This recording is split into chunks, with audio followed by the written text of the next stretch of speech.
News World Wrap.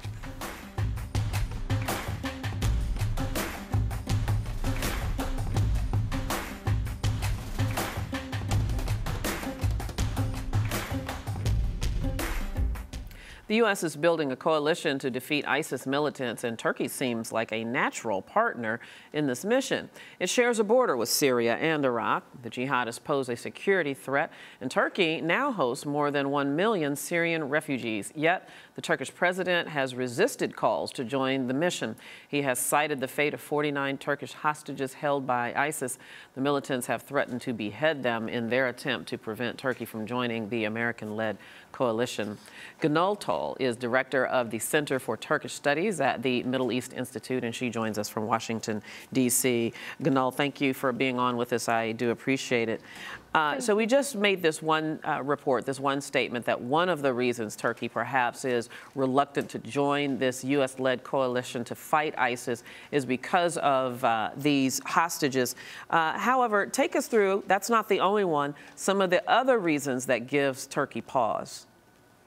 I think there is another very important reason for Turkey's reluctance, and that is the ongoing peace process that the government has been dealing with the PKK, its own Kurdish minority. And it's been trying to disarm, and the initiative was launched a year ago, but it was stalled due to several reasons. But now the United States and some European governments are arming the Peshmerga, and there are media reports that some of those weapons ended up in the hands of the PKK, and that's a huge concern for Turkey. Yeah, explain that a little bit more, how this complicated relationship with the Peshmerga and PKK muddies the waters even more. Well, Barzani, the KRG has been Turkey's one of Turkey's very few allies in the region. They've been working very closely. They recently developed a very close energy ties and trade between the two, between the KRG and Turkey is booming. But on the other hand, Turkey has launched this initiative, peace initiative with the PKK.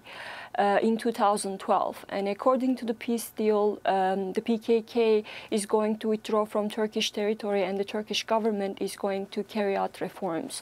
But the PKK halted its withdrawal in 2013, basically saying that the Turkish government didn't hold up its end of the deal. But now Turkey again is in a process, and it's trying to revive the peace process with the PKK. But after the rise of the Islamic State, now there is a united Kurdish front in the region. So the Peshmerga and the PKK, and also the PKK Syrian offshoot, PYD, have formed a united front, united Kurdish front, in order to address the ISIS challenge. And so they've been working militarily together, and the arms that are delivered to the Peshmerga Iraqi Kurdish units, they ended up in the PKK's hands. So that makes everything difficult for Turkey, because Turkey is now at a time when it's trying to disarm the group. And on the other hand, because of those weapons channeled to Peshmerga, the PKK is getting militarily stronger. And also there's another complicating factor for Turkey, and that is the PYD. Until now, Turkey really declined to forge ties with the PYD. But now the Kurdish front, and PYD is an important component of that, they have become the most effective fighters against the Islamic threat, which is posing a great security threat for Turkey. So that's why I think Turkey really needs to recalibrate its regional policy. Now let's look around the region and talk a little bit about some of the other players as well. Of course, there is a hesitation because of Turkey's opposition to the Assad regime. Parse that, unpack that, as I like to say, a little bit. Sure. I mean, Turkey has been at the forefront of the international anti-Assad coalition, and Turkey has become a very active player on the anti-Assad camp. Basically, Turkey has become the organizational hub for the Syrian opposition. And of course, the Syrian regime, in retaliation, created a lot of complications for Turkey, gave a free hand to the PKK leaders in the northern part of Syria, which again posed a security threat for Turkey. But Turkey has been so desperately trying to remove the Assad regime, and it even turned a blind eye to the weapons transfers to groups, Al-Qaeda-linked groups like the Islamic State. So now a military action against the Islamic State by the Western coalition can in fact strengthen the hand of Bashar Assad regime, and that would undermine Turkey's Syria policy. Gonul, I want to get to a couple more things. So briefly, let's talk about what assurances does the U.S. have to give Turkey to entice them to come on and be on board with this coalition? Well, I think first, Turkey's first concern is the 49 Turkish citizens that are kept hostage by the Islamic State. And so that is the #1 priority for Turkey. And I think the two countries, the United States and Turkey and European countries, can work together and can cooperate on that. And I think there's some already intelligence sharing going on. And Turkey is working closely with the European countries to control the jihadi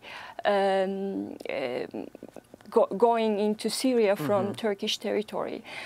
So there's cooperation there, but I think Turkey really, the United States really needs to ensure Turkey that the weapons transferred to Peshmerga and the Iraqi forces, they don't end up in the hands of groups like the PKK. Let me get to one more question before I have to let you go, and that is, of course, there has been frustration on many fronts, particularly there in the Middle East, that the U.S. did not get involved more and faster in assisting the rebels in Syria to defeat the Assad regime. So this is my question.